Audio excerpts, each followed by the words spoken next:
আমার মা নাই, আমার বাবা নাই, দয়াল রে দয়াল, আমার কি মা ডাকার সাদ নাই রে, আমার কি বাবা ডাকার সাদ নাই রে।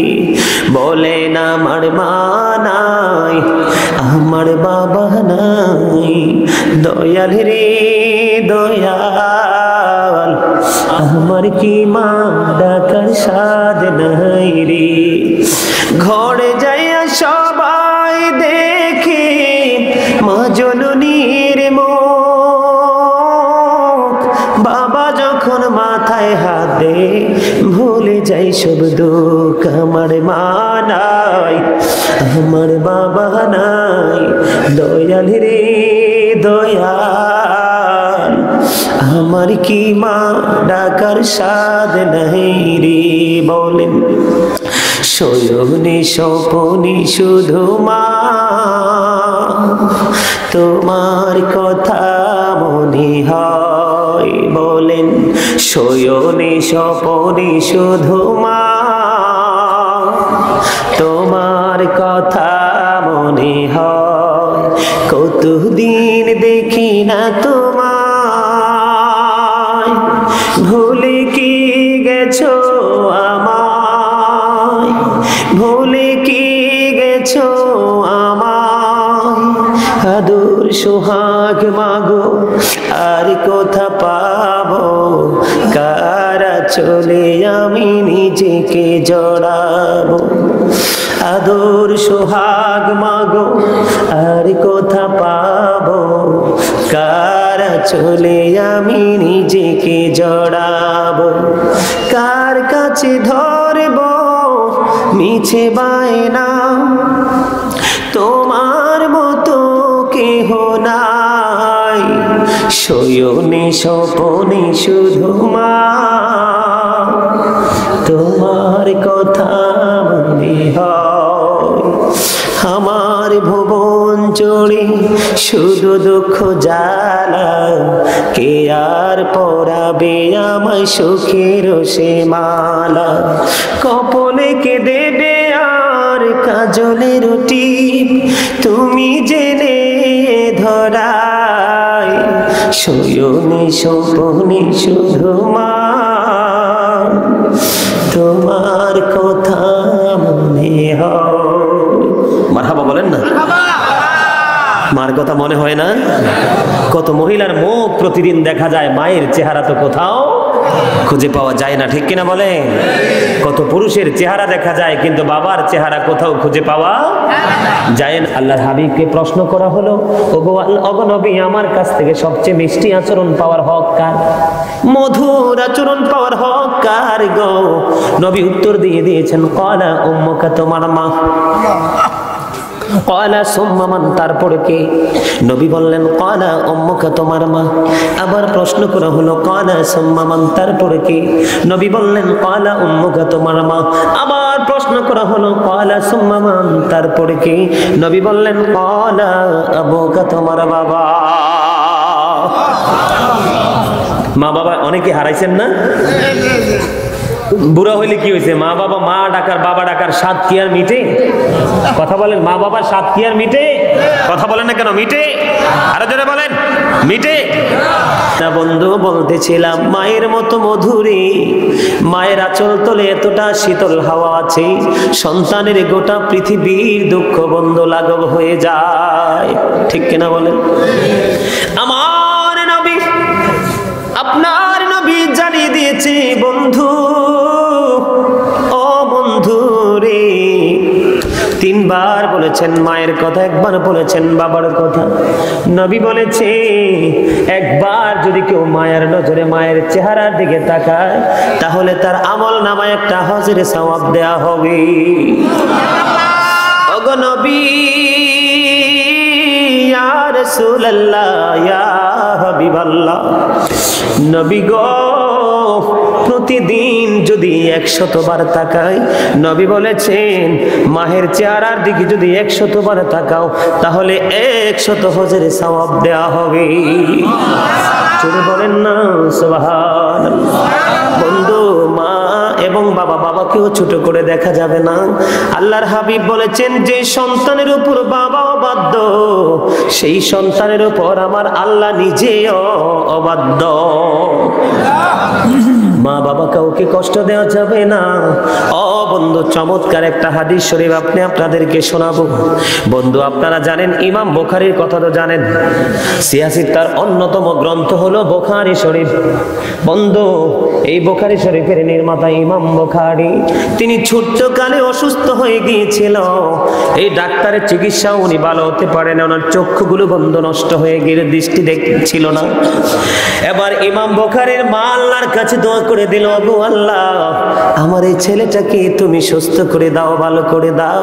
হঠাৎ করে একদিন গভীর রজনীতে ইব্রাহিম খলিলুল্লাহকে ইমাম বুখারীর মা স্বপ্নে দেখে। ইব্রাহিম খলিলুল্লাহর মা ইব্রাহিম খলিলুল্লাহ একটা ডাক দিলেন, রে ইমাম বুখারীর মা, তোমার ছেলে বুখারীর চোখের দৃষ্টি ভালো হয়ে গেছে। সকালবেলা ইমাম বুখারী ঘুম থেকে জাগলো, এবার চাইয়া দেখি গোটা পৃথিবী বন্ধু আলোকিত, সে সব দেখতে পায়। মাকে জড়িয়ে ধরে বলল, মা গো, আমার দৃষ্টি শক্তি আমি খুঁজে পেয়ে গেছি। মায়া এত বড় নিয়ামত, ও বন্ধু, মায়ের মতো মধু কোথাও তো নাই, ঠিক কিনা বলেন? আরো জোরে, আরো জোরে, মহাব্বতে। ঈসা রুহুল্লাহর কথা তো সবাই জানেন, বাবা ছাড়া পৃথিবীতে এসেছেন, আল্লাহর কুদরতে বাবা ছাড়া পৃথিবীতে এসেছেন। ঈসা নবীর মা হলো মরিয়ম। ও বন্ধু, তিনি যখন পাহাড়ে গেলেন খাবার ব্যবস্থা করার জন্য, পাহাড় থেকে খাবার সংগ্রহ করে এই পাহাড়ের চূড়ায় এসে নজর দিয়ে যাইয়া দেখে, বন্ধু, মা তো সেই ঘরের মধ্যে মৃত্যুবরণ করে আছে। ঈসা রুহুল্লাহ পাগল হয়ে গেল, রে আমার মা বুঝি আমাকে একলা ছেড়ে চলে গেল। প্রিয় বন্ধু ছিল আমার মা। এখন বন্ধু, মা যখন চলে গেল, মায়ের বিরহ সইতে পারে না, পাগল হয়ে গেল ঈসা রুহুল্লাহ। ডাকাডাকি করতেছে, কে কোথায় আছো গো, চলে আসো, আমার মা ইন্তেকাল করেছে, তাকে দাফন করতে হবে। হঠাৎ করে ঈসা নবী চায়া দেখলেন, বন্ধু, এত সুন্দর সুন্দর নুরানি চেহারার মানুষগুলো দলে দলে ওনার ঘরের মধ্যে প্রবেশ করতেছে। বন্ধু ওদেরকে প্রশ্ন করলো, আপনারা কে গো? কয়, আমরা পৃথিবীর কোনো মানুষ না, মরিয়ম যখন ইন্তেকাল করেছে, আল্লাহ রাব্বুল আলামিন আমাদেরকে অর্ডার করেছে, ওই জান্নাত থেকে ওনার কাপড়গুলো নিয়ে এসেছি। বন্ধু, তখন মা মরিয়ম ওনাকে বন্ধু জান্নাতে কাপড় পরিয়ে তারে দাফন করে দিলেন। জোরে বলেন সুবহানাল্লাহ। উনি একজন নবী ছিলেন, নবী থাকার পরে বন্ধু মায়ের ভালোবাসা তিনি ভুলতে পারে না। মা কেমন জিনিস বোঝানোর জন্য বলছি, বুঝতে পারেন? আপনারা সবাই জানেন মূসা নবীর জীবনীতে একটু বন্ধু ঘুরে আসবো, যাবেন আমার সঙ্গে? মূসা কালিমুল্লাহর জীবনী, আল্লাহ রাব্বুল আলামিন 1,24,000 মতান্তরে, 2 লক্ষ মতান্তরে, 3,24,000 নবী রাসূলের মধ্যে 8 জনকে স্বর্গীয় উপাধি দিয়েছেন। এর মধ্যে একজন হলো মূসা কালিমুল্লাহ।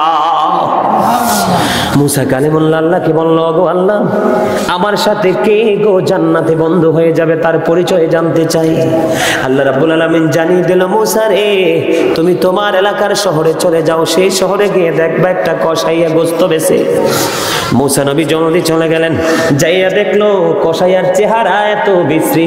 মূসা চিন্তিত হয়ে গেল, এত বিশ্রী চেহারার মানুষ কেমন করে রে আমি মূসার বন্ধু হয়ে জান্নাতে যাবে? এত বিশ্রী চেহারার মানুষ আমার জীবনে আমি কোনোদিন দেখিনি। টেনশন করতেছে বন্ধু। ওই কসাইয়া গোস্ত বিক্রেতা কি করলো, বন্ধু পশুর গোস্তটা সুন্দর জায়গাটা যত্ন করে রেখে দিল। গোস্ত বিক্রি করা যখন শেষ হয়ে গেল, এবার প্যাকেটের গোস্তগুলো হাতে নিল, বাড়ির দিকে রওনা হলো। মূসা কালিমুল্লাহ রওনা হলো, যাইয়া দেখে বন্ধু বুড়িমা এতটাই বড় রে, গায়ের মধ্যে যদি কোনো পিপিলিকা বসে এটাকে পর্যন্ত সরাইতে পারবে না। এবার বন্ধু ওই বুড়িমাকে খাঁচা দেখে নাম নামাইলো, নামাইয়া সুন্দর করে ওনাকে পরিষ্কার পরিচ্ছন্ন করে খাবার তৈরি করে গোস্ত রান্না করে মাকে খাওয়াইয়া দিল। এবার মূসা কালিমুল্লাহ ওই যে জান্নাতে যাবে তারা সঙ্গী হয়ে সে বন্ধু ওয়াশরুমে গেল ফ্রেশ হওয়ার জন্য। এবার মূসা নবী চাইয়া দেখে বুড়ি মা দুইটা হাত তুলে আল্লাহর কাছে কি যেন বলতেছে। এবার ওই ছেলেও চলে আসলো, তার নাম হলো আলী বিন মুআফিক। ছেলেটার নাম কি? আলী বিন মুআফিক তার নাম। এবার বন্ধু আলী বিন মুআফিক যখন ফিরে আসলো, মূসা কালিমুল্লাহ বুড়িমাকে একটা ডাক দিল, বুড়িমা গো, জানতে বড় মনে চাই, বলো না তুমি এতক্ষণ কি দোয়া করেছো। এবার বন্ধু বুড়িমা একটা ডাক দিয়ে বলল, আপনি কে গো? এবার মূসা কালিমুল্লাহ বলল, আমি হলাম এই জামানার নবী মূসা কালিমুল্লাহ।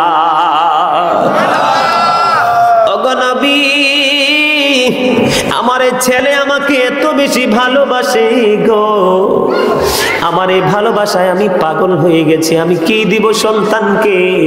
আমি কন্টিনিউ প্রত্যেক দিন প্রত্যেকটা মুহূর্তে আল্লাহর কাছে দরখাস্ত করে দিই, অগমনীব আমার এই পাগল সন্তানটাকে তুমি মূসা নবীর বন্ধু বানাইয়া জান্নাতে দিও। এবার মূসা কালিমুল্লাহ একটা ডাক দিয়া বলল, ও বুড়িমা, আমি আল্লাহকে বলেছি, আল্লাহ আমার সাথে জান্নাতে কে যাবে গো? আমাকে একটু বলে দাও না। আমার আল্লাহ আপনার ছেলে আলী বিন মুআফিকের ঠিকানা দিয়েছে, আপনার দোয়া কবুল করে আপনার ছেলেকে জান্নাতে করে দিয়েছে। আর জোরে বলুন না সুবহানাল্লাহ। বন্ধু অন্যদিকে আর ঘোরাঘুরি করবো না, এবার হাদিস শরীফের মধ্যে ঢুকবো। বনী ইসরাইলের 3 জন লোক সফরে বের হলো।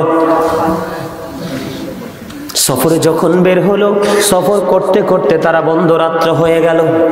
বুখারী এবং মুসলিম শরীফের হাদিস মন দিয়ে শুনবেন। রাত্র যখন হয়ে গেল, তারা সবাই পাহাড়ের চূড়া থেকে নেমে পাহাড়ের গুহায় তারা অবস্থান নিল।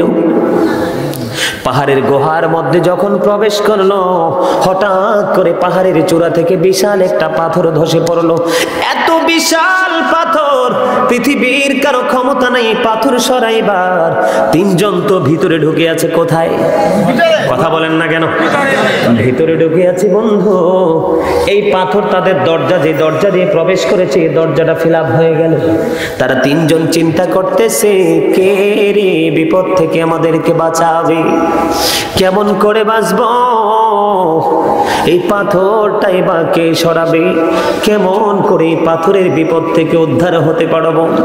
এই কথা চিন্তা করতে করতে হঠাৎ করে তাদের মাথায় একটা বুদ্ধি আসলো। ভাই কয়েলটা সরাই দিতে, এটা আমাকে ইনফেকশন, অনেক আগে বলতাম, আসলে ওয়াজের ধারাবাহিকতা ভুলে গেছি বলতে, এটা সরাই দাও। একটু মন দিয়ে শোনেন, এই হাদিস শরীফটা থেকে অনেক অনেক মজার তথ্য আপনারা পাবেন আমলের করার মতো। আর বিশেষ করে মিজান ভাই মায়ের পাগল, আপনারা আমার একটা ভিডিও দেখবেন বরুরা সুন্নি মিডিয়াতে। বরুরা সুন্নি মিডিয়া যখন আপনারা সাবস্ক্রাইব করবেন তখন দেখবেন গত বছর আমি 24শে ফেব্রুয়ারিতে ওই যে ব্রাহ্মণবাড়িয়ার দিকে একটা প্রোগ্রামে গিয়েছিলাম। ছেলেটা অনেক ধনী, তার ওষুধ কোম্পানি আছে, গার্মেন্টস আছে। সে আমাকে এত পছন্দ করে বলল, হুজুর আপনার এখানে, আমার এখানে দাওয়াতে আসতে হবে। বন্ধু আমার লেখা একটা গজল না জানি এই গজলটা গাইলাম, কান্না। ও বন্ধু, তার কান্না দেখে প্যান্ডেল এবং স্টেজের মানুষ কেউ থামতে পারে না। এখনো পৃথিবীতে মা বাবার পাগল আছে, মা বাবার প্রেমিক আছে বিদায় পৃথিবীতে এখনো আছে, না এলে কবে আমার আল্লাহ ধ্বংস করে দিত। ঠিক কিনা বলেন? কারণ আপনার নামাজ, রোজা, হজ, যাকাত সব ধ্বংস হয়ে যাবে মার কলিজায় যদি কোনো সন্তান ব্যথা দে। কারণ আল্লাহ বলেছেন, ওয়াবুদুল্লাহ ওয়ালা তুশরিকু বিহি শাইআন ওয়া বিল ওয়ালিদাইনি ইহসানা। আল্লাহ বলেছেন আল্লাহর সাথে কোনো কিছুকে শরীক করা যাবে না। গোলামি করলে আল্লাহর করতে হবে, মা বাবাকে ভালোবাসতে হবে, সম্মান করতে হবে। ঠিক কিনা বলেন? ওয়ার্ডার কার? আল্লাহ। আরো জোরে বলেন কার? যেই সন্তান মা বাবাকে ভালোবাসলো, একদিকে তার ওয়ার্ডার পালন হয়ে গেল, অন্যদিকে মা বাবার বাধ্য সন্তান হয়ে গেল। জোরে জোরে বলেন সুবহানাল্লাহ। এবার বন্ধু বিপদে পড়লো এবং তিনজন মিলে পরামর্শ করতেছে কেমন করে বাঁচবো এই ভয়ঙ্কর বিপদ থেকে, এখন আমি কি করব। এবার তিনজন মিলে সিদ্ধান্ত করলো জীবনের গুরুত্বপূর্ণ এক আমলগুলো কি আছে, ওই আমলগুলোর উসিলা দিয়ে আল্লাহর কাছে দরখাস্ত করব, বিশ্বাস আল্লাহ আমাদেরকে ক্ষমা করে দিবে। আর জোরে বলেন না সুবহানাল্লাহ। এবার নাম্বার 1 প্রথম ব্যক্তি, ওনার জীবনের একটা গুরুত্বপূর্ণ, ওনার তৎকালীন সময় ওনার মনে পড়েছে ওনার জীবনে একটা আমল করেছিল বন্ধু। সেই আমলটা হলো উনি একজন কাঠুরিয়া। উনি কি কাঠুরিয়া? লাকড়ি কুড়াইতে বন্ধু তার দেরি হয়ে গেল, অনেক বেশি দেরি হয়ে গেল। এবার বাড়িতে যখন ফিরে আসলো, বাড়িতে বন্ধু ফিরে আসার পরে আইসা দেখে মা বাবা ঘুমিয়ে গেছে। কি মা বাবা ঘুমিয়ে গেছে। এবার ওই সন্তান কি করলো, কাঠুরি কি করলো, তিনি একটা পাত্র হাতে নিলেন, নিয়ে দুধ দহন করলেন। দুধ দহন করে এসে মা বাবা যেই জায়গায় ঘুমিয়ে সেই দরজার মধ্যে সন্তান দাঁড়ায় রইলেন। এই কাঠুরির একটা ছোট্ট বাচ্চা আছে, বাচ্চাটা একটা ডাক দিয়ে বলল, বাবা গো তুমি দুধ দহন করেছো, আমি দুধ পান করব। ওই ছেলে ডাক দিয়ে বলতেছে, মা রে বাবা রে, আমি যতক্ষণ না পর্যন্ত আমার বাবা মাকে দুধ খাওয়াইতে না পারবো ততক্ষণ আমি তোমাকে দুধ খাওয়াতে পারবো না। আর আমাদের বর্তমান যুগের ছেলেরা মা বাবাকে খাওয়ানোর ডরে লুকাইয়া বউর কাছে দেয়। তাইলে মনে হয় নোয়াখালীর মানুষ ভালো, ভালো না? না তো সবাই জোরে ঠিক বলতো। আমি দেখছি অনেকেই বন্ধু মা বাবা দেখে ফেলে, বোন কি দেখে ফেলে, বউর কাছে চুপে চুপে দেয়। কিন্তু ওই মা বাবার পাগল, তিনি কি করলো না, তার বাচ্চাকেও দুধ দিল না। ওই মায়ের দরজায় বন্ধ দাঁড়াইয়া রয়েছে, একদম দাঁড়াইয়া থাকতে থাকতে রাত্র শেষ হয়ে গেল। মা বাবার ঘুম ভেঙে গেল, ফজরের নামাজের সময় হয়ে গেল। বাবা মা ওঠার পরে বাবা মাকে দুধ পান করায় এসে শান্তি হলো। বাবা মার এই পাগল ছেলে আজকে পাহাড়ের গুহায় বিপদে, কেউ জানে না, জানি শুধু একমাত্র আমার আল্লাহ। এবার ওই ছেলেটা ওই দিনের এই কর্মটার কথা মনে করে আল্লাহর কাছে একটা দরখাস্ত দিল, ওগো আল্লাহ, ওই দিনের গোলামিটা আমি তোমাকে খুশি করার জন্য করেছিলাম, আর কাউকে না। যদি তুমি ওই দিনের আমার এই কর্ম পছন্দ করে থাকো গো, আজকে পাথরের বিপদ থেকে বাঁচাও না। কইতে দেরি বন্ধু, কেমন করে বললে তোমরা বুঝবা গো, আমার তো সেই ভাষা জানা নাই। ও বন্ধু, এই কথা বলতে দেরি রে, এবার চাইয়া দেখি পাথরটা একটুখানি সরে গেছে, কিন্তু বের হওয়ার ব্যবস্থা এখনো হয় নাই। এবার 2 নাম্বার ব্যক্তি বন্ধু, এখানে যুবক যুবতীদের জন্য শিক্ষা আছে। 2 নাম্বার ব্যক্তির জন্য, যুবক যুবতীদের জন্য শিক্ষা হলো 2 নাম্বার ব্যক্তির সেই আমল, সে তার চাচাতো বোনকে ভালোবাসতো। কি? সে তার চাচাতো বোনকে ভালোবাসতো। অনেক চেষ্টা করেছে তার বোনটাকে ভোগ করার জন্য। নাউজুবিল্লাহ বলেন। হাজার চেষ্টা করার পরেও মেয়েটাকে সে রাজি করতে পারলো না। হঠাৎ করে তৎকালীন সময়ে দুর্ভিক্ষ দেখা দিল। তখন এই মেয়েটা তার চাচাতো ভাইয়ের কাছে যখন আশ্রয় নিল, আশ্রয় নেওয়ার পরে চাচাতো ভাই তাকে 200 দিরহাম দিল। 200 দিরহাম দিয়ে বলল, তুমি আমাকে আমার মনের আশা আমি পূরণ করব, তার বিনিময়ে তোমাকে আমি 200 দিরহাম দিলাম।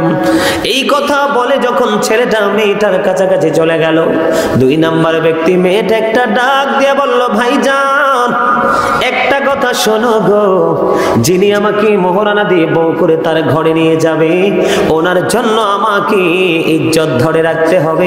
এটার হক একমাত্র যিনি আমার স্বামী হবে তার। তুমি ইজ্জত আমার লুটে নিও না। এই কথা বলতে দেরি রে, ওই যুবক ছেলেটা 200 দিরহাম মাফ করে দিয়েছে, মেয়েটাকে ছেড়ে সে দূরে চলে এসেছে। এই ব্যক্তি আজকে পাহাড়ের গুহায় বিপদে পড়ে আছে।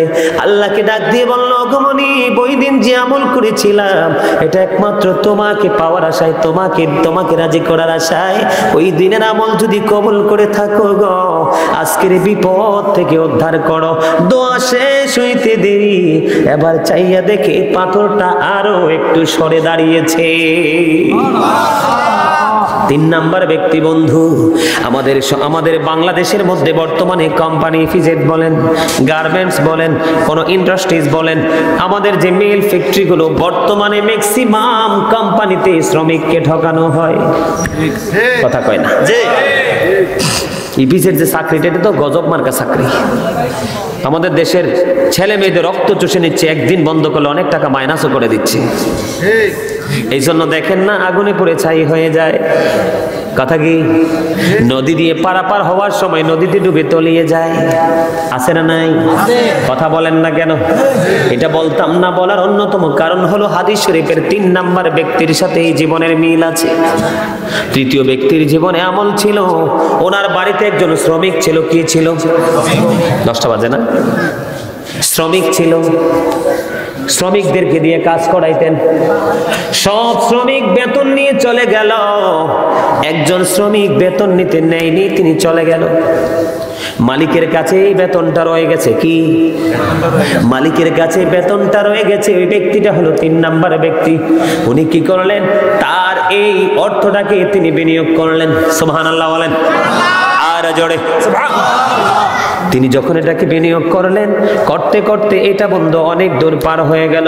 হঠাৎ করে একদিন এই শ্রমিক এসে হাজির হয়ে গেছে, মালিক আমি তো আপনার কাছে আমার পারিশ্রমিক রেখে গিয়েছিলাম, আজকে ফিরে এসেছি, আমার পারিশ্রমিকটা দিয়ে দেন। এবার বন্ধু ওই মালিক কি করলো? তুমি মাঠের দিকে নজর দাও, মাঠের দিকে নজর দিয়ে দেখো, মাঠের মধ্যে যতগুলো বকরি দেখা যায় সবগুলো তোমার। এবারে শ্রমিক বলতেছে, মালিক আপনি কি আমার সাথে ঠাট্টা করেন? কয় না রে না, আমি তোমার সাথে ঠাট্টা মস্করা করি না। তুমি যখন বেতনটা রেখে গিয়েছিলে, এটা আমি বিনিয়োগ করেছিলাম, আর বিনিয়োগ যখন করেছিলাম বাড়তে বাড়তে বাড়তে বাড়তে আজকে এই জায়গায় এসে দাঁড়িয়েছে, এই সবগুলো তোমার, তুমি নিয়ে যাও। শ্রমিক খুশি মনে সবগুলো হাসতে হাসতে নিয়ে গেল। 3 নাম্বার ব্যক্তি বলে, আল্লাহ আমার ওই দিনের এই কর্ম তোমাকে খুশি করার জন্য করেছিলাম, এটা যদি তোমার পছন্দ হয় গো, আজকের বিপদ থেকে বাঁচিয়ে দাও। ও বন্ধু দোয়া করতে দেরি রে, আল্লাহর কুদরতে পাথর পুরোটা সরতে দেরি হয় না। এটার নাম হলো ইসলাম, এটার নাম হলো জীবন। এবার আসেন মিজান ভাই আজকে আলোচনা। সূরা 3 এর মধ্যে বলেছেন আল্লাহ রাব্বুল আলামিন মানুষকে সুন্দর করে সৃষ্টি করেছেন। আল্লাহ বলেছেন বিউটিফুল শেপ। আলহামদুলিল্লাহিল্লাযী খালাকাল ইনসানা ফি আহসানি তাকওয়িম।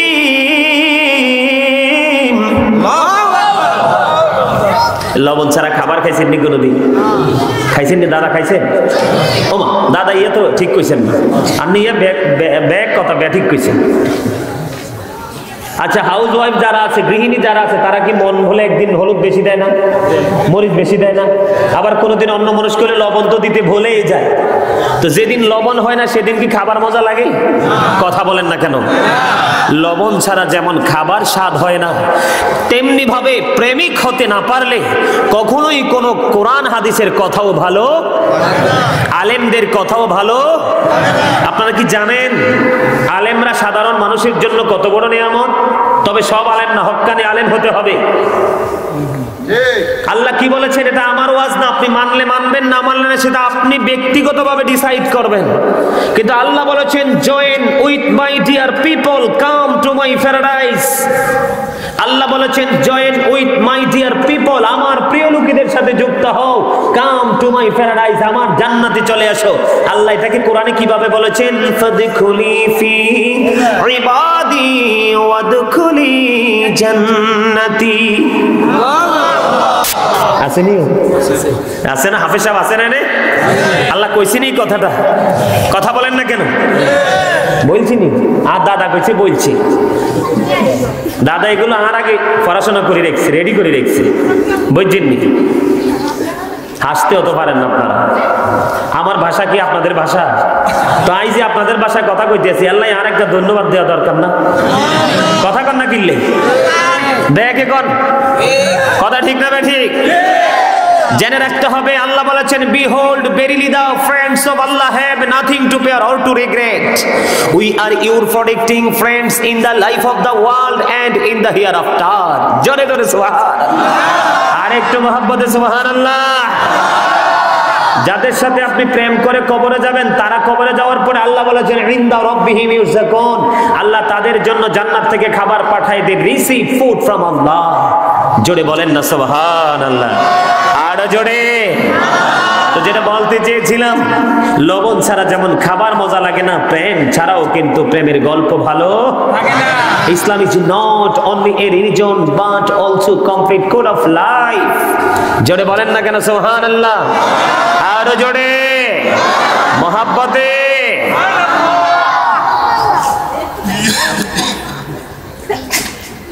আমি কি বলতে চাইতেছি আপনারা কি বুঝতেছেন? আরো জোরে বলেন, বুঝতেছেন? বুঝতেছেন? সম্মানিত উপস্থিতি, যা কিছু করেন না কেন একদিন কিন্তু পৃথিবী থেকে বিদায় নেওয়ার সময়, যাওয়ার সময় কি নিয়ে যাবেন? বাজার কি করেছেন? ফ্যামিলির নিত্যদিনের চাহিদা মিটে, নিত্যদিনের দ্রব্য সামগ্রী দিয়ে, কিন্তু কবরে যাই আপনি কি করবেন? যেটা বলতে চেয়েছিলাম, সূরা 3-এ আল্লাহ কি বলেছেন? সমস্ত প্রশংসা আল্লাহর জন্য, যিনি আমাদেরকে সুন্দর করে সৃষ্টি করেছেন। সূরা 3 থেকে বের হয়ে আমি সূরা ইনফিতরে ঢুকব। সূরা ইনফিতরের মধ্যে আল্লাহ রাব্বুল আলামিন কি বলেছেন? বিসমিল্লাহির রহমানির রহিম।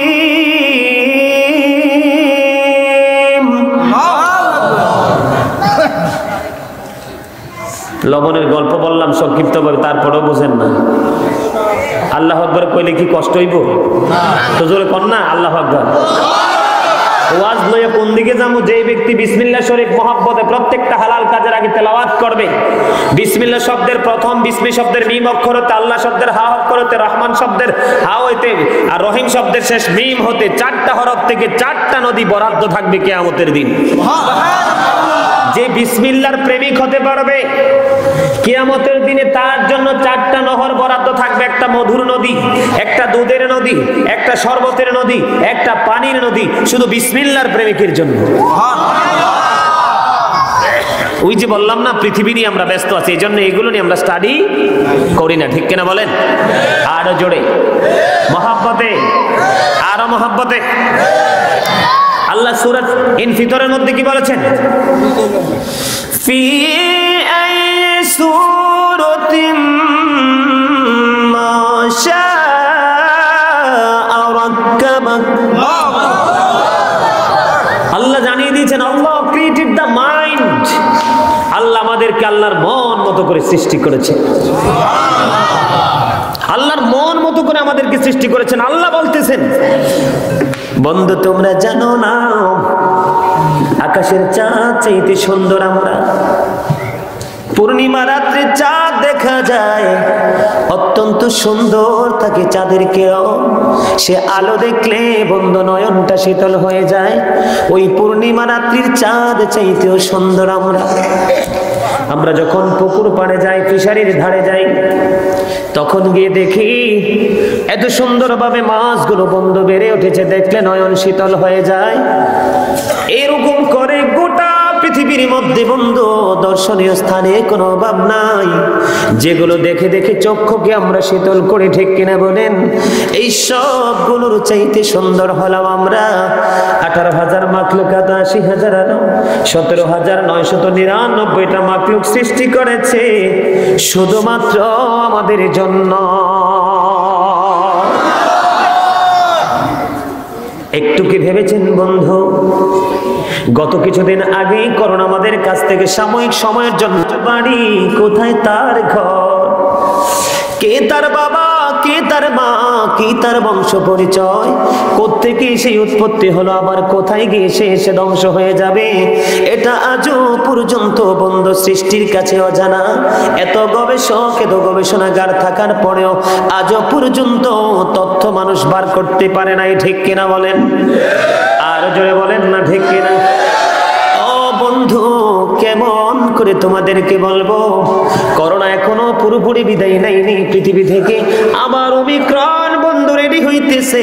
জানি না কার জানি এই ওমিক্রনের ছোঁয়ায় মৃত্যুবরণ করবে। সবচেয়ে বড় দুঃখের খবর, আপনি দেখেন 17,999টা মাখলুক সৃষ্টি করা হয়েছে আমাদের জন্য, আমরা শ্রেষ্ঠ জাতি।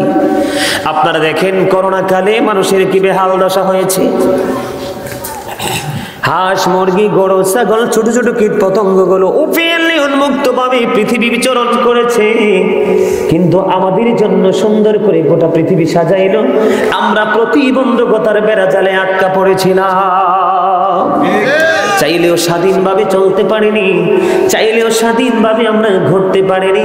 তার অন্যতম কারণ হলো বন্ধু, যাদের কারণে পৃথিবী সৃষ্টি করেছেন আমার আল্লাহ, তারাই পৃথিবীকে ধ্বংস করে দিতেছে। আজকে দেখেন আমাদের নৈতিকতার কত দারুণ অবক্ষয়, সামাজিকতার কত অবক্ষয়। কথা বলেন না কেন? আরো জোরে বলেন। জিনা আছে না নাই? এমনি করে একটা মানুষের প্রত্যেকটা অপশন যখন আমরা পরিদর্শন করব, সব জায়গায় নজর দিকে দেখা যায় কোরআন হাদিসের রুলসের বাইরে সব কিছু চলে গেছে। এই জন্য আমার আল্লাহ বলে দিয়েছে। অনেকেই বলে, যেমন আমার এক ডিয়ার ফ্রেন্ড, গত রাত্রিতে চট্টগ্রামে ছিল 2টা প্রোগ্রাম।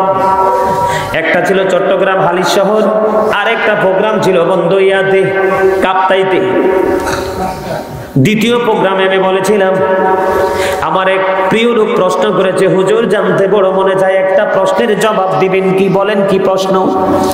হুজুর জানতে বড় মনে চাই গো, কোন সিএনজি স্টেশনে কোন মানুষ করোনা আক্রান্ত হয়ে মারা যায় নাই, কোন রিক্সার স্টেশনে মারা যায়নি, কোন অটো স্টেশনে মারা যায়নি, কোন রেল স্টেশনে মারা যায়নি, লোকাল কোন প্লেসে কোন দুর্বল মানুষ মারা যায়নি। আমার চোখে যতগুলো ডেড বডি আমি দেখেছি করোনা আক্রান্ত হয়ে মারা গেছে, সবগুলো বন্ধু ধনী ধনী মানুষ। কথা ঠিক না ঠিক? দাদা ভাই সুবহানাল্লাহ বলে না, দুঃখের খবর শুনলে না উযুবিল্লাহ কি? এই জন্য বলি, the rich are not always happy. ধনীরা সব সময় সুখী না। কোন ধনী? যেই ধনীটা পৃথিবীর ধনী, মানে জুলুম করতে, নির্যাতন করতে, অত্যাচার করতে দেরি করে না, এই ধনী মানুষটা সুখের না। উনি যখন প্রশ্ন করলো, বলল হুজুর বড় লোকের গাড়ি হয়েছি, তার বাড়ি হয়েছি, তার অফিস কক্ষটা হয়েছি, করোনাকে কে দিল অ্যাপার্টমেন্ট লেটার ওখানে যাওয়ার জন্য? তখন আমি বললাম, এই লেটার পেয়েছি সরাসরি আল্লাহ রাব্বুল আলামিনের কাছ থেকে। আল্লাহ রাব্বুল আলামিন বলেছেন, ওয়া মা লিয-যালিমিনা মিন আনসার। আল্লাহ কোরআনে জানিয়ে দিয়েছেন, আল্লাহ ডাজন্ট গাইড দ্য আনজাস্ট। জালেমদের জন্য বন্ধু, জালেম অত্যাচারীরা যখন কোনো বিপদে পড়বে, তাদের জন্য কোনো সাহায্যকারী নাই। বলো হুজুর এটা কেন হলো? আল্লাহ আরো বলেছেন, আল্লাহু লা ইউহিব্বুয যালিমিন। Allah doesn't guide the like the unjust. আল্লাহ জালেমকে পছন্দ করে না। আল্লাহ কি বলেছেন? জালেমদের কোনো সাহায্যকারীও নাই, জালেমদেরকে আল্লাহ পছন্দ করে না। সূরা ইউনূসের 44 নম্বর আয়াত, যারা হাফেজ সাহেব আছে তারা বলতে পারবে। সূরা ইউনূসের 44 নম্বর আয়াত খুলে বন্ধ দেখো রে, আল্লাহ রাব্বুল আলামিন বলে দিয়েছেন, ইন্নাল্লাহা লা ইয়াযলিমুন নাস। আসেনি? আছে? হ্যাঁ, তারা কইতেছে আছে বলে, আমি তো দেখছি আছে। আল্লাহ কি কয়? আল্লাহ বলতেছেন, আমি বান্দার উপর জুলুম করি না, অত্যাচার করি না। আল্লাহ ডাজন্ট রং হিজ স্লেভ। আল্লাহ আল্লাহর বান্দার উপর জুলুম করে না। শাইয়্যা ওয়ালাকিন্নান নাস আনফুসাহুম ইয়াযলিমুন। আল্লাহু আকবার। তাহলে আল্লাহ বলছে আল্লাহ আল্লাহর দাসের উপর বান্দার উপর জুলুম করে না, তাহলে জুলুমটা কে করে? তার মানে আমরাই আমাদের উপর জুলুম করি।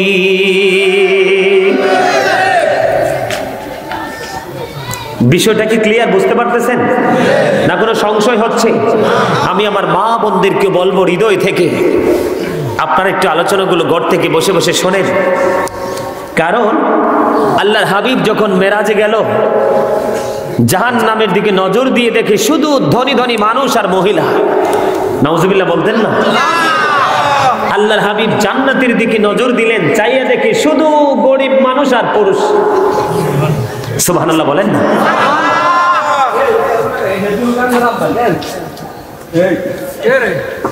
এই জন্য বলছে বন্ধু, এই নোয়াখালীর ভাই বাবারা, আমার মা বোনেরা, সবাইকে বলছি, হৃদয়ের জানালা খুলে তোমরা সরে নাও। এই জুলুমের মধ্যে অন্যতম জুলুম হচ্ছে বর্তমান প্রেক্ষাপটে বন্ধু, বর্তমান জুলুম হলো প্রত্যেকটা মানুষ তার নিজের সাথে বিকটভাবে জুলুম করছে। ঠিক কিনা বলেন? জুলুমের অন্যতম একটা রূপ আমি দেখাবো। গতকালকে 16ই ডিসেম্বর গেল, ডিজে পার্টি হয়েছে,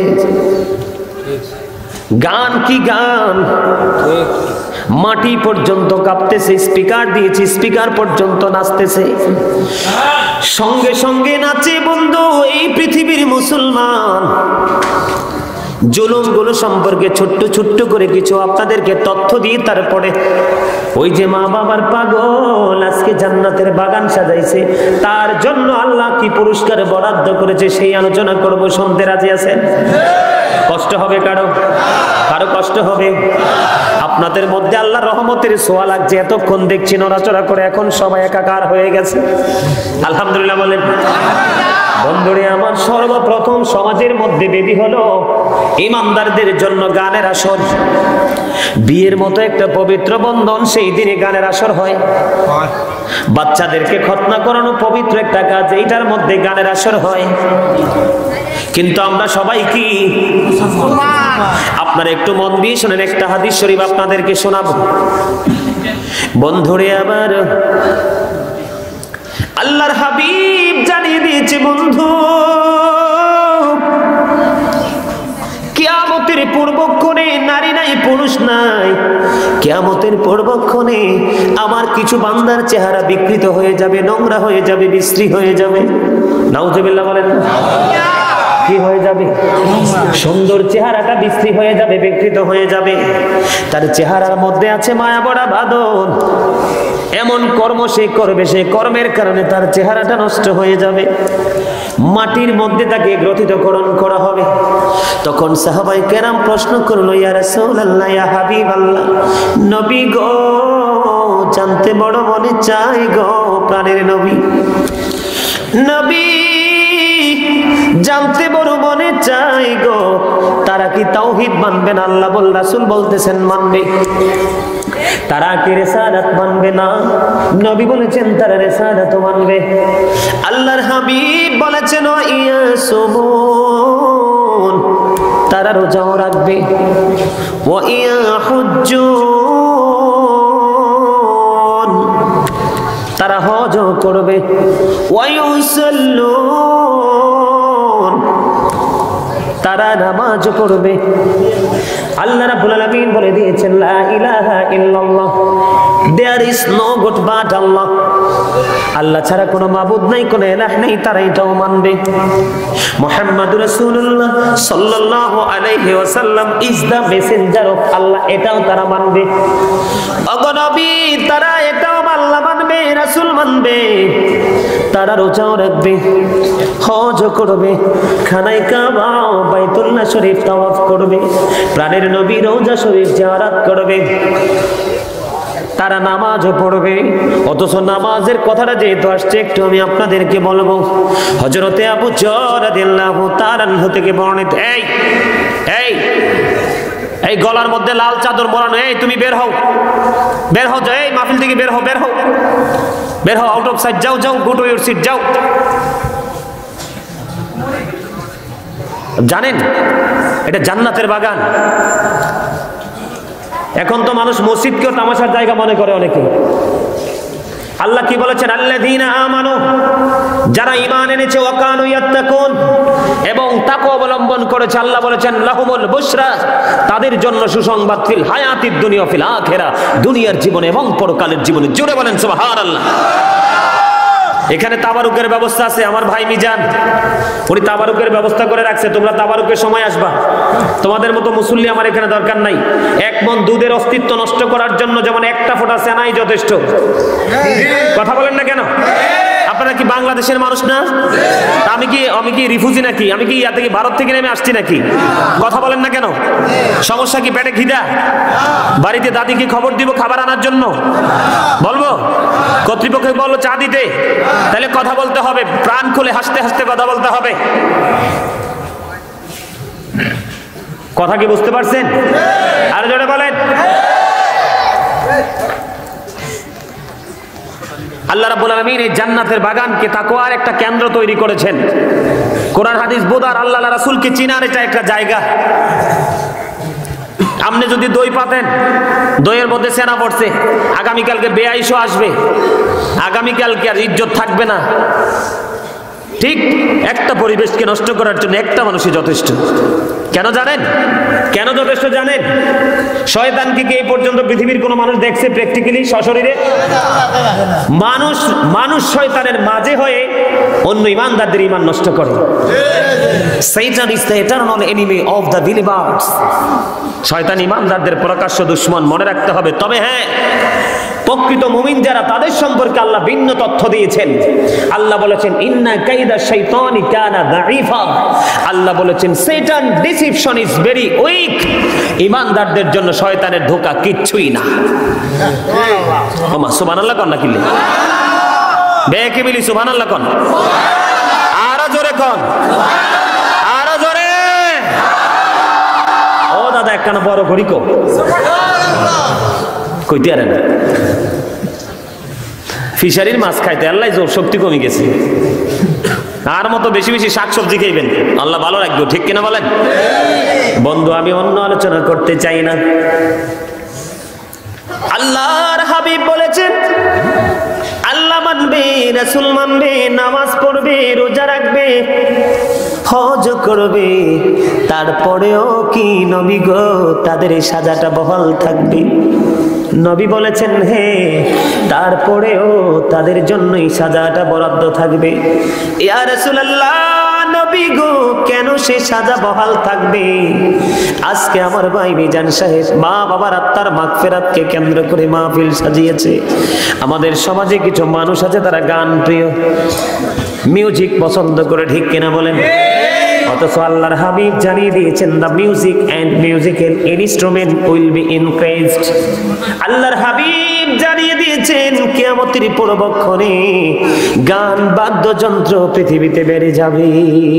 জোরে জোরে বলেন না নাউজুবিল্লাহ। বিয়ে বাড়িতে গানের আসর, মুসলমানের বাড়ির আঙ্গিনায় গানের আসর। ও বন্ধু, এটা কিয়ামতের আলামত, মুসলমানের জন্য গজবের পূর্বাভাস। নবী বললেন, নবীকে যখন প্রশ্ন করা হলো, নবী সরাসরি উত্তর দিয়ে দিল, তারা তাদের বাড়িতে অসৎ শিল্পীদের মাধ্যমে, মিউজিকের মাধ্যমে ব্রেন পার্টির আয়োজন করবে, গানের আয়োজন করবে। জোরে জোরে বলেন না নাউজুবিল্লাহ। অথচ হযরতে আবু যর রাদিয়াল্লাহু তাআলা আনহু থেকে হাদিস বর্ণিত, আমার নবী শীতের দিনে পথ চলতে শুরু করলেন, দেখবেন কিছুদিন পরে গাছের পাতাগুলো শুষ্ক হয়ে জোরে জোরে পড়বে। দেখবেন এটা আমাদের বাংলাদেশে আমরা প্রতিবারই বেঁচে থাকলে দেখি। ঠিক কিনা বলেন? আল্লাহর হাবিব যখন যায় তখন কি করলেন? গাছের দাদা হাতরা উঠান, তারা একটু দেখায়, দাদা হাতরা উঠান, এই যে আমার দাদা, হেঁটে নামান, এই যে ধরেন। প্র্যাকটিক্যালি আপনাদেরকে বুঝাই দিলাম। হাদিস শরীফের মধ্যে এসেছে আমার নবী ওই গাছের ডালাগুলো স্পর্শ করলো, এমনি পাতা পড়তেছে, লাড়া দিলে কিন্তু আরো বেশি পড়ে। ঠিক কিনা বলেন? আল্লাহর হাবিব যখন এই গাছের ডালা টাচ করলো রে, টাচ করতে দেরি গাছের পাতাগুলো আর দ্রুত গতিতে ঝরে ঝরে পড়ছে। যখন আরো দ্রুত গতিতে গাছের পাতাগুলো জোরে জোরে পড়ছে, নবী একটা ডাক দিলেন, রে আবু জর। আবু জর উত্তর দিয়ে দিল, লাব্বাইকা ইয়া রাসূলুল্লাহ। নবী গো, আমি হাজির, আমি প্রেজেন্ট গো। এবার নবী বললেন, রে আবু জর, তুমি চাইয়া দেখো, ওই গাছে শীতের দিনে গাছের পাতাগুলো বিরামহীন ভাবে জোরে জোরে পড়ছে। টাচ করার কারণে, স্পর্শ করার কারণে আরো বেশি বেশি করে জোরে জোরে বলছে, রে আবু জর, আমার উম্মত আল্লাহর প্রিয় বান্দাগুলো যখন রে আল্লাহর কুদরতি কদমে অন্ধের মতো বিশ্বাস করে একটা সেজদা দিয়ে কপাল ঠেকিয়ে দিবি, ওই গাছের পাতার মতো, শীতের দিনের গাছের পাতার মতো তার আমল নামা থেকে গুনাহগুলি ঝরে পরিষ্কার হয়ে যাবে। আর জোরে বলেন না সুবহানাল্লাহ। বন্ধু, এত গুরুত্বপূর্ণ হাদিস শরীফ নবী বর্ণনা করেছে। এই নামাজ পড়ার পরেও বন্ধু সে মুক্তি পাবে না, এই নামাজ পড়ার পরেও সে সুস্থ থাকতে পারবে না, একমাত্র গানকে ভালোবাসার কারণে। বলে হুজুর, এটা কি বাড়িতে বাজানো না জায়েজ? না না, এটা বাড়িতেও বাজানো না জায়েজ। বন্ধু, আমাদের বর্তমান যুগে সবচেয়ে বড় বিষাক্ত সাপ আমি মনে করি এই মোবাইলটাকে। কোনটাকে? আপনাদের কাছে কেমন মনে হয় আমি জানি না, আমার কাছে ভয়ঙ্কর বিষাক্ত সাপ মনে হয় বন্ধু এইটাকে। এইটা মানুষের চরিত্রকে নষ্ট করে দিতে পারে, এইটা বন্ধু গৃহবধূকে গৃহ থেকে বের করতে পারে, ঠিক কিনা বলেন? যুবকের বন্ধু, যুবকের ইজ্জত নষ্ট করতে পারে, যুবতীর ইজ্জতকে হরণ করে নিতে পারে, এই মোবাইলের মাধ্যমে বন্ধু ক্রাইম করতে পারে।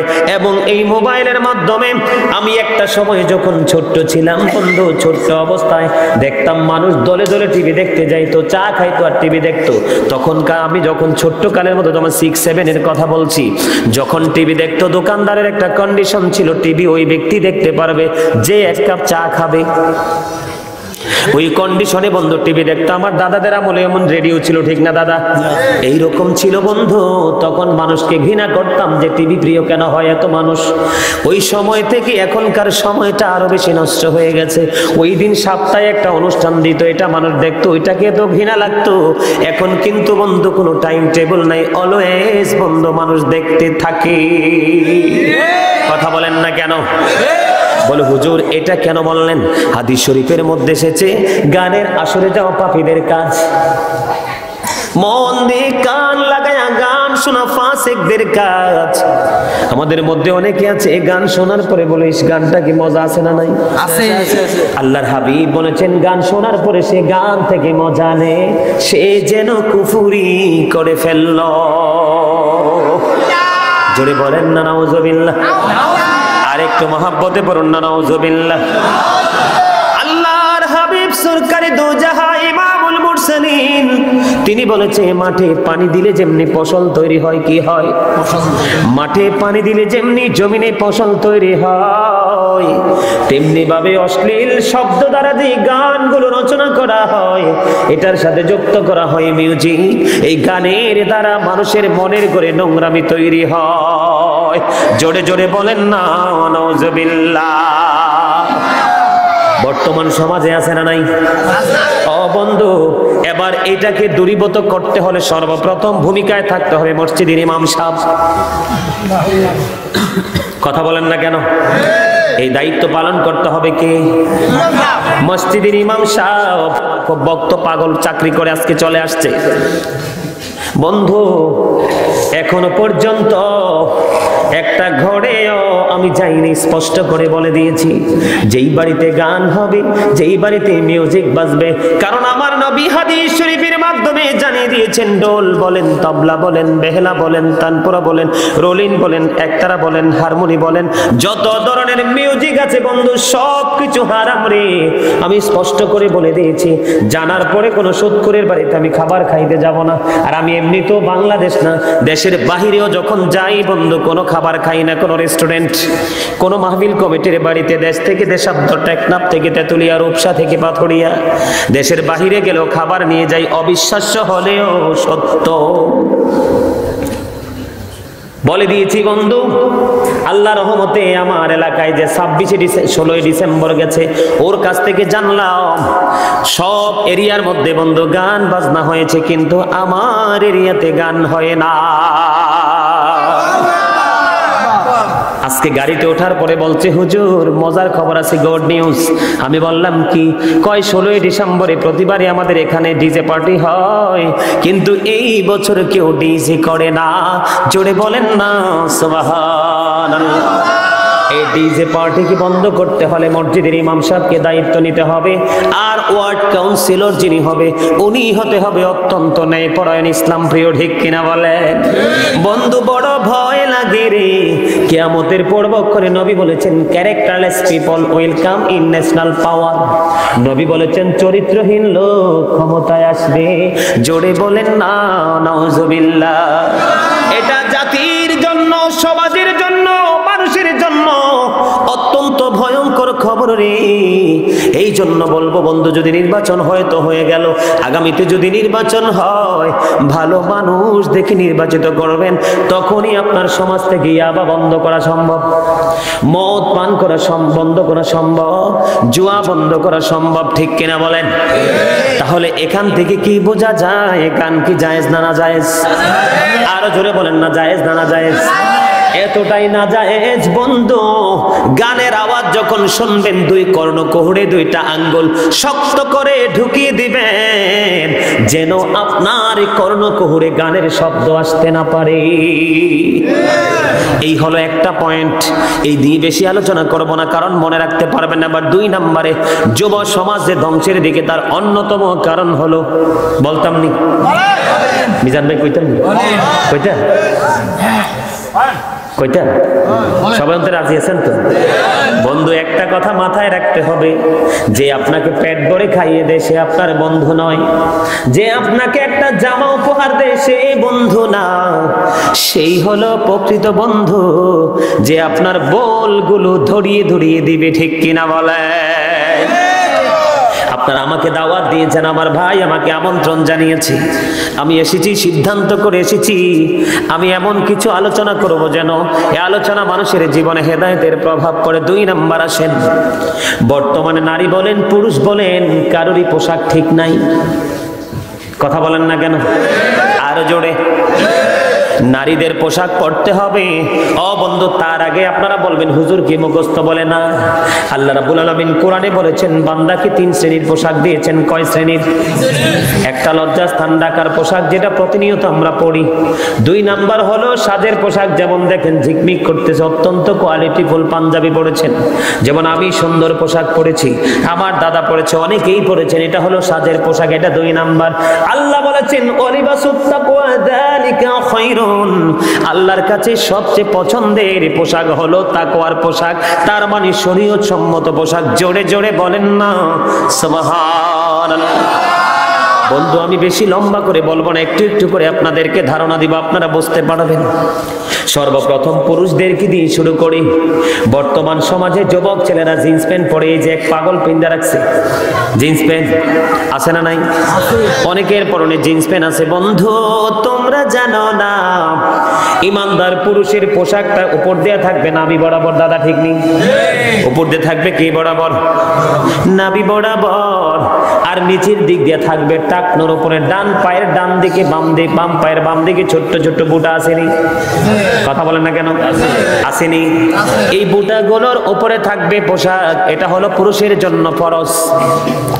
এই সীমানার বাইরে গেলে আপনার পোশাক হারাম হয়ে যাবে। বুখারী শরীফের হাদিস থেকে প্রমাণ, জাহান্নামে যেতে হবে। এবার আমি আমার মা বোনদেরকে বলবো, মা বোনেরা গো, হৃদয় খুলে শুনে নাও। আল্লাহ কোরআনে বলেছেন অকরনা ফি বুয়ুতিকুন্না ওয়ালা তাবাররাজনা তাবাররুজাল জাহিলিয়াতিল উলা। আল্লাহ তাদেরকে পর্দা থাকতে কইছে, তাদের সৌন্দর্য রূপ অন্য কাউকে দেখাইতে নিষেধ করেছে, ঠিক কিনা বলেন? আমি সেই দিকে বলবো না। আমার পোশাক বন্ধু, আমার ওয়াজ হলো পোশাক। আমার মা বোনরা হাতের তালু দেখাইতে পারবে, পায়ের তালু পায়ের পাতা, পায়ের ফোঁট দেখাইতে পারবে, বিশেষ কোনো কারণে মুখমণ্ডল দেখাইতে পারবে, এটা তাদের জন্য বৈধ। অন্যথায় সমস্ত শরীর দেখে রাখা তাদের জন্য ফরজ। এই কন্ডিশনের বাইরে গেলে এটাও তাদের জন্য হারাম হয়ে যাবে। এবার অ্যাকশন শুরু হয়ে যাবে। কি অ্যাকশন? অ্যাকশন হলো বন্ধু, হাদিস শরীফের মধ্যে এসেছে আল্লাহ 3 শ্রেণীর মানুষকে কিয়ামতের দিন দয়া করবে না, ক্ষমা করবে না। 1 নাম্বার হলো যেই পুরুষ অহংকার করে করে টাকনুর নিচে ঝুলিয়ে ঝুলিয়ে পোশাক পরে। 2 নাম্বার হলো সমাজের মধ্যে মানুষ বিপদে পড়লে উপকার করে, সুযোগ পাইলে খোটা দেয়। 3 নাম্বার হলো ওই সমস্ত বিজনেসম্যান যারা ব্যবসার মাধ্যমে কাস্টমার থেকে মিথ্যা কথা বলে বলে টাকা হাতিয়ে নেয়। যেমন এক্সাম্পল, এই পানির বোতল, মামপানি কত? 15 টাকা। কথার কথা, সবাই তো আর আমার ওয়াজ বুঝবে না, সাধারণ মানুষের জন্য বলছি। যেমন ধরেন এই পানির বোতলটা, এটা 15 টাকা হইলে ধরেন মালিকের 5 টাকা লাভ হবে। কথার কথা, এক্সাম্পল। এখন আপনি কিন্তু 15 টাকা বলে ফেলেছেন, আপনি ভদ্র কাস্টমার, সে 20 টাকা চাইছে, আপনি 15 টাকা বলছেন। দোকানদার মনে করতেছে সে অত্যন্ত ভদ্র, স্মার্ট। এখন বলতেছে ভাই 15 টাকা দিলে তো লাভ হবে না, আরো 2টা টাকা দেন, নাইলে তো লাভ হবে না, হারামও লাভ হবে না ভাই, হারামও লাভ হবে না। দোকানদার তো ভদ্র, আরে ক্রেতা তো ভদ্র, কয় 15 টাকা দিতে পারবো, 2টা টাকা কি দিতে পারবো না, আরো 2 টাকা দিয়ে 70 টাকা যোগ করে দিল। 2টা টাকা মিথ্যে বলে নেওয়ার কারণে তার 5 টাকা লাভ এবং আসল টাকাটাও হারাম হয়ে গেছে। এইরকম ভাবে বিজনেস যারা বন্ধ করে, ব্যবসা যারা করে, তাদেরকেও আমার আল্লাহ ক্ষমা করবে না। জোরে জোরে বলেন না নাউজুবিল্লাহ। আমার পোশাক হলো বন্ধ আমাদের যে চারিত্রিক অবক্ষয়, নৈতিক অবক্ষয় বন্ধ। এবার আসেন, বলো হুজুর জিন্স প্যান্টের সমস্যা কি? জিন্স প্যান্টের সমস্যা হলো আল্লাহ তো বলছে যে উপরে থাকতে হবে, এটা উপর দিয়ে দেখবেন যেই ছেলেরা জিন্স প্যান্ট পরে হাজার চেষ্টা করলেও তাদের প্যান্টটা বন্ধ উপরে উঠবে না, কারণ তার জন্মই হয়েছে ছোট্ট হয়ে। কথা বলেন না কেন? তাহলে এদিক দিয়ে পোশাকটাকে উপর দিয়ে অবৈধ, নিচের দিক দিয়ে টাকনুর নিচে। কোথায়? পুরুষেরটা থাকার কথা টাকনুর উপরে, তাদেরটা চলে গেছে নিচে। আমার মা বোনদেরটা থাকার কথা পায়ের পাতা পর্যন্ত বন্ধ। বড় লজ্জা লাগে রে, চোখকে তো আর ঢাকা যায় না, চোখের কাজ হলো দেখা। যখন দেখি তাদের পায়জামাগুলো অনেক উপরে উপরে উঠায় রাখছে, বড় লজ্জা হয় রে। মুসলমানের কি বেহাল অবস্থা। পুরুষেরটা থাকার কথা উপরে, নারীদেরটা থাকার কথা নিচে। এখন নারীদেরটা উঠে গেছে উপরে, পুরুষেরটা নেমে গেছে নিচে। যে ঠিক কিনা বলেন? এদিক দিয়েও হারাম, উপর দিয়েও হারাম, নিচে দিয়েও হারাম বন্ধু। এবার আসেন এটার এফেক্টটা কি, সমস্যাটা কি? আমার নবী বসে আছেন, জনৈক ব্যক্তি এসে নামাজের নিয়ত করে ফেলেছেন। এবার নবী বললেন তুমি নামাজ ভেঙে অজু করে এসো। উনি অজু করতে গেলেন, অজু করে এসে আবার তিনি নামাজে দাঁড়াইলেন। আল্লাহর নবী ডাক দিয়ে বললেন তুমি আবার অজু করে এসো। উনি আবার অজু করতে গেলেন, অজু শেষ করে এসে যখন দ্বিতীয়বার যখন চলে গেল, তৃতীয়বার নবীকে প্রশ্ন করলো ইয়া রাসূলুল্লাহ, ইয়া হাবিবাল্লাহ, নবী গো বারবার বলতেছেন তাকে অজু করে আসার জন্য, কেন গো নবী, কেন গো নবী? নবী বলেছেন কিয়ামত হয়ে যাবে, পোশাক পরে সে নামাজ পড়তে পারবে, কিয়ামত হয়ে যাবে, তার নামাজটা আল্লাহর দরবারে কবুল হবে না, কারণ তার পোশাকটা শরীয়তের বর্ডার ক্রস করে গেছে। জোরে বলেন না নাউজুবিল্লাহ। এবার আমাকে প্রশ্ন করতে পারেন, বলে হুজুর এটা কি শুধু নামাজের ক্ষেত্রে হারাম? না না, লুঙ্গি বলেন, প্যান্ট বলেন, ট্রাউজার বলেন, যাই পড়েন না কেন, এদিক দিয়া থাকতে হবে নাভি বরাবর, নিচে দিয়া থাকতে হবে বন্ধু টাট্টর উপরে। এটা নামাজের ক্ষেত্রে হোক, অফিসিয়াল জব হোক, যেই কোনো কাজেই হোক, এইভাবে পোশাকটা পড়তে হবে। এখন দেখেন শরীয়তের আইনে অনুযায়ী পোশাক আসেনি। আমরা কি মুসলমান?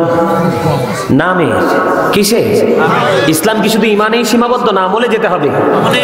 দ্য ভার্চুয়াস আর হ্যাপি, ধার্মিকরা সুখী।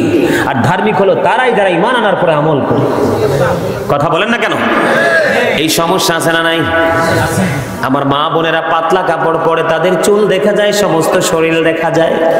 হাদিস শরীফের মধ্যে এসেছে, আমার নবী বলেছেন, যেই মহিলারা পোশাক পরার পরে তাদের শরীর দেখা যায়, তারা তো পোশাক পরিহিত নারী না, তারা উলঙ্গ নারী। জোরে বলেন না নাউজুবিল্লাহ। তারা যখন ঘর থেকে বের হয়, হাদিস শরীফের মধ্যে এসেছে, তাদের দিকে তাকাইয়া শয়তান উকি ঝুঁকি দেয়। নাউজুবিল্লাহ বলেন না? আর জোরে, আর একটু মহাব্বতে পড়েন না নাউজুবিল্লাহ। আর জোরে বলেন না নাউজুবিল্লাহ। নাউজুবিল্লাহ কইতে কি ভয় পান? তাহলে এদিক দিয়ে আমরা শরীয়তের আইনে নাই, এটাও কিন্তু আমরা কি করে ফেলেছি? নষ্ট করে ফেলেছি। ঠিক কিনা বলেন? আরো জোরে বলেন না ঠিক কিনা? তাহলে আমাদের এই জিনিসগুলো থেকে আমাদেরকে বেঁচে থাকার দরকার আছে না নাই? বেঁচে থাকবেন কিনা? কথা বলেন, থাকবেন কিনা? এখন আপনারা আরেকটা কথা আছে, আবু বকর সিদ্দিক রাদিয়াল্লাহু তাআলা প্রশ্ন করলো, ওগো নবী, আমার পোশাকটা তো আমি টাইট করে বেঁধে রাখি, তারপরে মনেরও জানতে লুজ হয়ে টাকনোর নিচে চলে আসে, আমিও কি সেই সাজার অন্তর্ভুক্ত হব? নবী বলছে, না রে না। যারা সব সময় টাকনোর উপর পড়ার চেষ্টা করে কিন্তু মনেরও জানতে নিচের দিকে চলে আসে, তারা অহংকারীদের, পাপীদের সাজার অন্তর্ভুক্ত হবে না। আছে না নাই? আমাদের সমাজের মধ্যে বন্ধু খুন মারামারি আছে না নাই? এই সোশ্যাল মিডিয়াতে আমরা দেখছি নির্বাচনকে ঘিরে কত মারামারি, খুনাখুনি, কত মানুষের প্রাণ চলে গেল। আছে না নাই? আরো জোরে বলেন, আছে না নাই? এখনকার যুগের মানুষ আর কথা বলে না, কথার আগে থাপ্পড় মারে। কথা কয় না কিন্তু। হযরতে আবু মাসউদ বদরি রাদিয়াল্লাহু তাআলা আনহু থেকে বর্ণিত হাদিস শরীফ, তিনি বলতেছেন, আমি আমার একদিন ক্রীতদাসকে একটা কোড়া হাতে নিয়ে মারতেছিলাম, প্রহার করতেছিলাম। হঠাৎ করে একটা আওয়াজ আসলো আমার কাছে, হে আবু মাসউদ। আমার অনেক রাগ ছিল, আমি অনেক ক্রোধান্বিত ছিলাম। ওনার কথাটাকে আমি কর্ণপাত করতে পারি নাই। কিছুক্ষণ পরে দেখলাম আমার একটা আওয়াজ আসলো, হে আবু মাসউদ, জেনে রাখো। দ্বিতীয়বার যখন আমার কাছে আওয়াজ আসলো, এবার আমি কি করলাম, হঠাৎ করে নজর দিয়ে চায়া দেখলাম এই আওয়াজটা পৃথিবীর আর কেউ দিচ্ছে না রে, এই আওয়াজটা দিতেছে দোজাহানের বাদশা। যখন আমি দেখলাম, আমার নবী ডাক দিয়ে বলেছেন, হে আবু মাসউদ, জেনে রাখো। সঙ্গে সঙ্গে আমি আমার ক্রীতদাসকে ছেড়ে দিলাম, আমার হাত থেকে কোড়াটা পড়ে গেল। এবার নবীর কাছে এসে বলল, ইয়া রাসূলুল্লাহ, আমি তাকে মুক্ত করে দিয়েছি, ছেড়ে দিয়েছি, আমার হাত থেকে কোড়াটা পড়ে গেল। নবী আবার বলে, রে আবু মাসউদ, তুমি তার উপর যতটা ক্ষমতা রাখো, তার চাইতে অনেক বেশি ক্ষমতা রাখে তোমার উপর তোমার আল্লাহ। কথা ঠিক না বেঠি? আল্লাহ বলেছেন, আল্লাহু খায়রুল মাকিরিন, আল্লাহ শ্রেষ্ঠ কৌশলের মালিক, শ্রেষ্ঠ কৌশলী বন্ধু, শ্রেষ্ঠ ক্ষমতার মালিক। এই কথা বলতে দেরি তিনি ছেড়ে দিলেন। এবার নবী বললেন, রে আবু মাসউদ, তুমি তোমার এই দাসকে ছেড়ে দিয়েছো, তুমি ভালো করেছো। তুমি যদি তাকে প্রহার করতে, তাহলে জাহান্নাম নামক এই কুণ্ডটা, নরকুণ্ড, তোমাকে হাত চালিয়ে ডেকে তার মাধ্যমে তোমাকে তার মধ্যে প্রবেশ করাতো। তার মানে জাহান্নামে তোমাকে যেতে হইতো। তুমি ছেড়ে দিয়েছো, জাহান্নাম থেকে বেঁচে গিয়েছো। একটা হাদিস শরীফ, আশা করি বুঝতে পারছেন। তাহলে যে কোনো লোককে কি করা যাবে না, মারা যাবে না। আব্দুল্লাহ ইবনে ওমর রাদিয়াল্লাহু তাআলা আনহু থেকে হাদিস বর্ণিত। এই বাইরো যাও, বাইরো। হাসাহাসি কিসের? তো ভালো না লাগলে বলছি না, চলে যাবো বাড়িতে। বিরিয়ানি রেডি করছে, বিরিয়ানির সময় আসবে এখানে। আমি আবার এসব তামাশা পছন্দ করি না। আজকে মুসলমান তামাশা করতে করতে ধ্বংসের দিকে, ঠিক কিনা বলেন? বেঈমান কাফেররা ধ্বংস হওয়ার কথা গজবে, আর সেই গজব আমাদেরকে নিয়ে যাচ্ছে। কেন জানেন?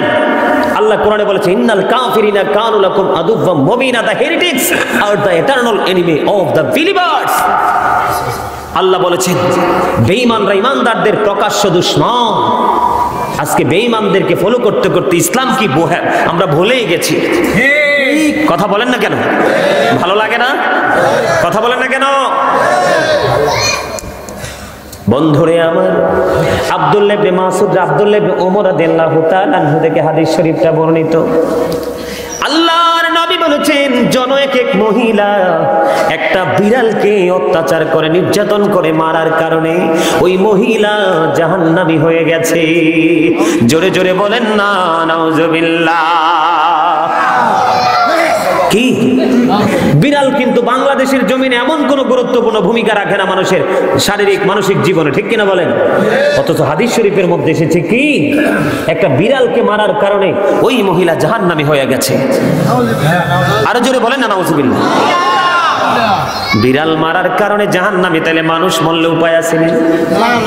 আল্লাহর হাবিব বলেছেন, কোন মুসলমানের দেশে বসবাস করে কোন বেঈমান, মুসলিম কান্ট্রি থেকে যদি কোনো বেঈমানকেও হত্যা করা হয়, তাকে কিয়ামতের দিন গোটা জাতির হত্যার দায় নিতে হবে। আর সে জান্নাতে যেতে পারবে না, এবং জান্নাতের গ্রাণ বন্ধু 400 থেকে 500 বছরের দূর থেকে পাওয়া যায়, সেই মানুষ কোনোদিন জান্নাতের গ্রাণও পাবে না। আমরা মুসলমান আসিনি বলেন? নাই নাই, আমাদের মনুষ্যত্বকে আমরা বিলীন করে দিয়েছি। ডক্টর আল্লামা ইকবাল কি বলেছে জানেন? তিনি বলেছেন, খোদা প্রাপ্তির পথ রয়েছে লুকানো, রয়েছে সৃষ্টির সেবার মাঝে, পাবো না কোথা খেয়াল খেলনা তাসবিহ আর জায়নামাজে। খোদা প্রাপ্তির পথ রয়েছে লুকানো, রয়েছে মানব সেবার মাঝে, পাবো না কোথা খেয়াল খেলনা তাসবিহ আর জায়নামাজে। দাঁড়িয়ে আছে, টুপি আছে, পাগড়ি আছে, হাতে তাসবিহ আছে, আর হাতে জায়নামাজ আছে, কন্টিনিউ নামাজ পড়তেছি, সৃষ্টিকে ভালোবাসতে পারি নাই, কোনদিন জান্নাতের গ্রাণ পাবো না। কথা কি বুঝে আসছে? এবার আসেন, আমাদের সমাজের মধ্যে এতিমদের সম্পদ নষ্ট করার মতো এরকম ধনী মানুষ আছে না নাই? কথা কন না কিনলে। আমি আপনাদেরকে বলছি, ছোট্ট ছোট্ট করে আজকে এলান করে দিব, বন্ধু জেনে নেবেন, আছে না নাই? আরো জোরে বলেন, আছে না নাই? আমাদের সমাজের মধ্যে এমন বাবা মা আছে না, গরিব, তার 4টা-5টা মেয়ে হয়েছে, কথা কয় না, আছে না রে গো? তাকে সমাজের মানুষ গ্রহণ করে না, ভালোবাসে না। ও বন্ধু, মা খাতুনে জান্নাত ফাতেমার মতো তাকে কেউ দাওয়াতও দিতে চায় না, ঠিক কিনা বলেন? মা আয়েশা সিদ্দিকা রাদিয়াল্লাহু তাআলা আনহা থেকে বন্ধু বর্ণিত, মন দিয়ে শোনেন। যেই বাবা মা গরিব, টাকার পয়সা ইনকাম করতে পারে না, ভালো করে খাওয়াইতে পারে না, অথচ কন্যা সন্তান 4টা-5টা হয়েছে, তাদের পুরস্কারের খবর অবহেলা করা যাবে না, ঘৃণা করা যাবে না। মা আয়েশা সিদ্দিকা রাদিয়াল্লাহু তাআলা আনহা থেকে হাদিস বর্ণিত, তিনি বললেন, আমার কাছে এক মিসকিন মহিলা এসেছেন, তার সাথে ছিল তার 2টা মাসুম বাচ্চা। আমার কাছে আসতে দেরি, আমার কাছে আসার পরে আমার কাছে সাহায্য চাইলো। আমার কাছে ছিল একটা খেজুর, আমি তাকে একটা খেজুর দিয়েছি, খেজুরটা দিতে দেরি গো। মা কি করলো, খেজুরটাকে 2টা টুকরা করে 2টা বাচ্চাকে খাইয়ে দিল। তিনি কোনো কিছু খাইতে পারে নাই। মহিলাটা তার বাচ্চা নিয়ে খেজুর খেয়ে চলে গেল। পরক্ষণে আমার নবী এসে হাজির হয়ে গেল। মা আয়েশা একটা ডাক দিয়ে বলল, ওগো নবী, এমন এমন ঘটনা ঘটেছে গো নবী, এই সম্পর্কে কি বলবেন? নবী ডাক দিয়ে বলল, রে আয়েশা, যেই বাবা মা গরিব, খাইতে পারে না, তাদের কাছে পরিমাণ মতো কোনো ইনকাম নাই, কিন্তু তারা তাদের বাচ্চাদেরকে, মেয়েদেরকে সুন্দর করে লালন পালন করে সমাজের মাধ্যমে সুশিক্ষায় শিক্ষিত করেছে, কিন্তু ধনে, পৃথিবীর ধনে ধনে করতে পারেনি। ওই মেয়েগুলো বাবা মার জন্য কাল কিয়ামতের দিন জাহান্নাম এবং জান্নাতের মধ্যে পর্দা হয়ে যাবে। তার মানে মেয়েদের কারণে বাবা মা জান্নাতি হবে। আল্লাহর হাবিব বলেছেন হাদিস শরীফের মধ্যে, সে যে তার 2টা কন্যা সন্তান, তার জন্য 2টা জান্নাত, যার 3টা কন্যা সন্তান, তার জন্য 3টা জান্নাত। হাদিসের রাবী বলেছেন, নবীকে একটা সম্পর্কে প্রশ্ন করা হয়নি। নবীকে যদি একটা সম্পর্কে প্রশ্ন করা হতো, তাহলে বন্ধু, তাহলে নবী বলেছেন একটার বেলা নবী একটা জান্নাতের ঘোষণা দিত। তাহলে গরিবকে অবহেলা করা যাবে না, যেই মায়ের অনেকগুলো মেয়ে হয়েছে অবহেলা করা যাবে না। বন্ধু, আজকে মিজান ভাইয়ের কাছ থেকে এক অন্যরকম গল্প শুনলাম। বন্ধু, ওনার কাছ থেকে একটা অন্যরকম গল্প শুনলাম। ওনার ব্যক্তি জীবন এবং হাদিস শরীফের মধ্যে হাদিস শরীফের সাথে 100% মিলে গেছে। হাদিস শরীফের মধ্যে এসেছে, বন্ধু আপনাদের মধ্যে যদি কোনো এতিমকে কেউ ভালোবাসে, কি করে? কথা কয় না। কোন এতিমকে ভালোবাসে, তার সাথে আছে মধ্যমা আঙ্গুলি। আল্লাহর হাবিব জানিয়ে দিয়েছেন, এতিম অনাথদেরকে যারা ভালোবাসবে, তাদের সেবা যত্ন করবে, তাদেরকে মহব্বত করবে। একটা আঙ্গুলের সাথে আরেকটা আঙ্গুলের যেমন নিবিড় সম্পর্ক রয়েছে, বন্ধন রয়েছে, ওই ব্যক্তিগুলো আমার নবীর সাথে জান্নাতে এমনটি কাছাকাছি থাকবে। ভালো যারা বাসে তাদের জন্য নিয়ামত, আর ঘৃণা করে যারা 1 বিঘা পরিমাণ জায়গা দখল করে, সমাজে আছে না নাই? বড় লোকের বাড়ির সামনে গরিবের ছোট্ট একটা কুড়িঘর আছে, এটা সরাই দিতে পারলে সুন্দর একটা গেট করা যাবে, গাড়ি ঢোকার রাস্তা করা যাবে, এরকম সুযোগ আছে না নাই? কথা কয় না, আসেনি?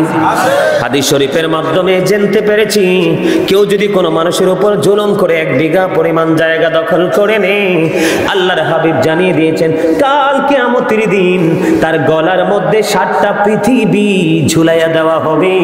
কেমন করে সইব এই ভার বন্ধু, কেমন করে সহ্য করবে এই মানুষগুলো? আরো কি বন্ধু, গলার মধ্যে ঝুলাইয়া দেওয়া হবে। ওই যে বলেছি, মরার সুযোগ নাই, বাঁচার সুযোগ নাই, পালাইবারও সুযোগ নাই। জোরে জোরে বলেন না নাউজুবিল্লাহ। আরেকটু মহব্বতে বলুন না নাউজুবিল্লাহ। আমি আপনাদেরকে ছোট্ট ছোট্ট করে বলছি বন্ধু, ইসলাম কাকে বলে আজকে জেনে নেবেন। যেহেতু ভালোবাসার মানুষের ডাকে সারাদিন এখানে এসেছি। আমাদের দেশে অনেক ধনী মানুষ আছে, পিস্তল কিনে না? কথা কয় না। দাদা দেখছেন না তো, কন্যা কিনলে বন্ধ করে রেখছেন, কিনলে আসেনি? বন্দুক দিয়ে গুলি করে, আর ট্রাই করে, শিকার করে, আসে না নাই? বন্ধুরে আমার, এই সম্পর্কে অত্যন্ত ভয়ঙ্কর একটা হাদিস শরীফ জানতে পারলাম। এই হাদিস শরীফের রাবী হলো হযরত আব্দুল্লাহ ইবনে ওমর রাদিয়াল্লাহু তাআলা আনহু। তিনি বললেন, আমি কুরাইশ বংশের কিছু যুবকের সঙ্গে দিয়ে পাশে দিয়ে যাইতেছিলাম, নজর দিয়ে দেখলাম তারা একটা পাখিকে বন্দী করে রেখেছে। কেন বন্দী করে রেখেছে? তারা এই পাখিটাকে শিকার করে মেরে ফেলবে, আর তার দ্বারা তাদের হাতটাকে ট্রাই করবে। কি করবে? হাতটাকে ট্রাই করবে টার্গেট বরাবর। এই টার্গেট বরাবর হয় কিনা? এবার আব্দুল্লাহ ইবনে ওমর রাদিয়াল্লাহু তাআলা আনহুকে দেখার পরে হাদিস শরীফের মধ্যে এসেছে, যুবকগুলো ছত্রভঙ্গ হয়ে চলে গেল। চলে যাওয়ার পরে আব্দুল্লাহ ইবনে ওমর একটা ডাক দিয়ে বলল, কে রে এমনটি করেছো? কে এমনটি করেছো? এই কথা বলার পরে তারা ছেড়ে দিয়ে চলে গেল। আব্দুল্লাহ ইবনে ওমর বলল, আল্লাহর হাবিব জানিয়ে দিয়েছেন, যারা এই প্রাণীগুলোকে অবলা, প্রাণীগুলোকে বন্ধু নিজের খায়েশ, নিজের স্বাদ মেটানোর জন্য ইচ্ছে করে করে গুলি করে মেরে ফেলবে, আল্লাহ তাদেরকে অভিশপ্ত করেছেন, লানত দিয়েছেন। আল্লাহর হাবিবও তাদেরকে অভিশপ্ত করেছে। একটা পাখি মারার আগে, একটা বিড়াল মারার আগে, একটা কুকুর মারার আগে চিন্তা করতে হবে, কুকুরটা কারো ভাই, কোনো না কোনো কুকুরের ভাই হতে পারে, কোনো না কোনো কুকুরের মা হতে পারে, কোনো না কোনো সন্তানের মা বাবা হতে পারে। ঠিক কিনা বলেন? এই পৃথিবীর মানুষের জন্ম যেমনি, তাদের জন্ম তেমনি, তারাও বন্ধু সেভাবে হয়। মায়ের কোল থেকে সন্তান চলে গেলে মায়ের যেমন ব্যথা লাগে, ওই মা পাখিরও তেমন কষ্ট হয়।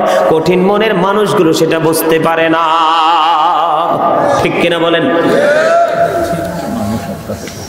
কথা কন না কেন?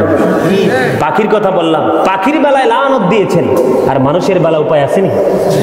এখন আমাদের দেশে, আচ্ছা আমার মাথায় ধরে না, মেম্বার ইলেকশন করে, একটা ওয়ার্ডের সীমিত একটা প্ল্যাটফর্মের দায়িত্ব তার থাকে। এখানে কি এমন সোনার হরিণ আছে নির্বাচনের জন্য আরেকজনকে মেরে ফেলতে হবে? টিভিতে দেখতে দেখতে আপনারা সবাই মনে শুনছেন, কুমিল্লাতে কাউন্সিলর সৈয়দ সোহেলকে দেখেন না? এটা ব্রাশ ফায়ার করে ওপেনলি ওনার দিনের বেলা ওনার ইয়াতে গিয়ে মেরে ফেলছে অফিসে। কি এমন সোনার হরিণ লুকাইতেছে নির্বাচনের পিছনে, আমার মাথায় ধরে না। নাউজুবিল্লাহ বলতেন না? বন্ধু